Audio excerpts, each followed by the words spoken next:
पालने पर सरकार 50 लाख रुपए तक देगी आपको। गधा पालन के ऊपर वो भी सरकार 50 लाख रुपए तक देगी क्या? जी हाँ, मैं बात कर रहा हूँ केंद्र सरकार की पशुधन मिशन योजना की। गाढव पाळा 50 लाख मिळवा।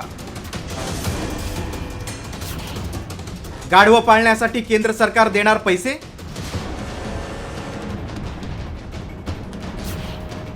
व्हायरल मेसेज मागचं सत्य काय? आता गाढव पाळणाऱ्यांना सरकार 50 लाख रुपये देणार आहे। होय, अशी सरकारची नवीन योजना असल्याचा दावा करण्यात आलाय। या योजनेचा लाभ कुणीही घेऊ शकतो असा दावा करण्यात आलाय। पण खरंच सरकारची अशी योजना आहे का? गाढव पाळणाऱ्यांसाठी सरकार एवढे पैसे का देणार आहे? यामागचं काय कारण असू शकतं याची सत्यता जाणून घेणं गरजेचं आहे। त्याआधी मेसेजमध्ये काय दावा केलाय पाहूयात। गाढव पाळणाऱ्यांना केंद्र सरकार आता 50 लाख रुपये देणार आहे। 2019च्या आकडेवारीनुसार देशात 1,23,000 गाढवं शिल्लक आहेत। 2012 पासून गाढवांची संख्या सुमारे 60% घटली आहे। पण खरंच केंद्र सरकार आता गाढवं पाळणाऱ्यांना 50 लाख रुपये देते का?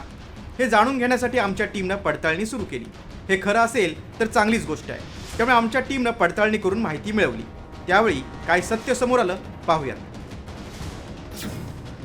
राष्ट्रीय पशुधन मिशन NML असं योजनेचं नाव आहे। गाढव पाळणाऱ्यांना सरकार 50 लाख रुपये देतं। अनुदानासाठी सरकारच्या अटी आहेत, त्यासाठी अर्ज भरावा लागतो। गाढव पाळण्यासाठी 50% अनुदान केंद्र सरकार देतं। एकूण खर्च 1 कोटी असल्यास सरकारकडून 50 लाख रुपये मिळतात। हे अनुदान मिळवण्यासाठी एका युनिटमध्ये किमान 50 मादी आणि 5 नर गाढव असणं आवश्यक आहे। या योजनेअंतर्गत सरकार 50 लाखापर्यंत अनुदान देतं। हा लाभ फक्त स्थानिक जातीच्या गाढवांसाठीच लागू होतो, परदेशी जातींना नाही। अनुदान शेतकऱ्याला 2 हप्त्यांमध्ये दिलं जातं। गाढव संगोपनाला प्रोत्साहन देण्यासाठी सरकार ही योजना राबवते। योजनेसाठी अर्ज कसा करायचा हे देखील पाहूया। अधिकृत वेबसाईट nlm.udyamimitra.in या वेबसाईटवर अर्ज करू शकता। बँकेकडून कर्ज घेऊन प्रोजेक्ट सुरू करू शकता। अनुदान थेट तुमच्या बँक खात्यात येईल। योग्य योजना युनिट आकार निवडल्यास 50 लाखांची मदत मिळेल। गाढविणीचं दूध आणि त्यापासून बनवलेल्या उत्पादकांना सरकार प्रोत्साहित करतंय। गाढविणीच्या दुधात पौष्टिक घटक असतात, त्वचेसाठी उत्तम आहे, रोग प्रतिकारशक्ती वाढवते, तसंच रोजगार देखील उपलब्ध होतो। त्यामुळे आमच्या पडताळणीत गाढवं पाळल्यास 50 लाख रुपये मिळतात हा दावा सत्य ठरलाय।